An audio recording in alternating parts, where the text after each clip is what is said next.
இப்போ தக்காளி தொக்கு எப்படி செய்யலான்ட்டு நம்ம பார்க்கலாம். அதுக்கு தேவையான பொருட்கள் என்னென்னு பார்க்கலாம். 2 பெரிய வெங்காயம், பச்சை மிளகாய், 4 பெரிய தக்காளி பழம், 8 பல் பூண்டு.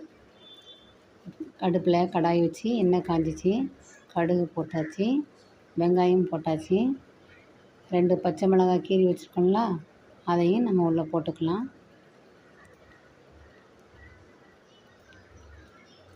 கொஞ்சம் வெங்காயம் வதங்கின உடனே பூண்டு பல் தட்டி வச்சுருக்கோம் இல்லையா, அந்த பூண்டு பல்லையும் எடுத்து நம்ம உள்ளே போட்டுக்கலாம்.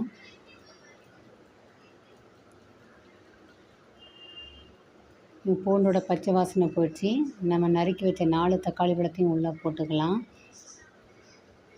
தக்காளி பழம் நல்லா மசிய வேகிறதுக்கு அதுக்கு தேவையான அளவு உப்பு போட்டு மூடி போட்டு விட்டுடலாம்.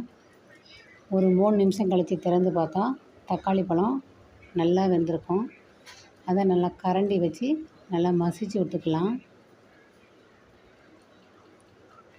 இப்போ நம்ம இந்த தக்காளிக்கு தேவையான குழம்பு மிளகாத்தூள் நம்ம காரத்துக்கு ஏற்றாற் போல் போட்டுக்கலாம்.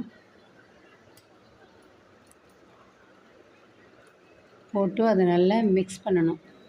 நல்லா ஒன்றோட ஒன்று மிக்ஸ் பண்ணிவிட்டு மூடி போட்டு விட்டுடலாம்.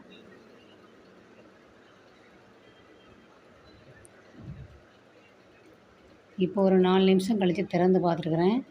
தக்காளி பழம் எல்லாம் நல்லா வெந்துட்டு, குழம்பு மிளகாத்தூளுடைய பச்சை வாசனை எல்லாம் போயிட்டு, தக்காளி தொக்கு கரெக்டான பதத்தில் வந்துட்டு, நாங்கள் இந்த மாதிரி தண்ணியாக தான் வைப்போம். உங்களுக்கு இன்னும் கெட்டியாக வேணும்னா இன்னும் கொஞ்சம் நேரம் அடுப்பில் விட்டால் கெட்டியாயிரும். பூண்டு தட்டி போட்டு தக்காளி தொக்கு வச்சா ரொம்ப நல்லாயிருக்கும். இது சாதத்துக்கு நல்லாயிருக்கும், சப்பாத்திக்கு நல்லாயிருக்கும்.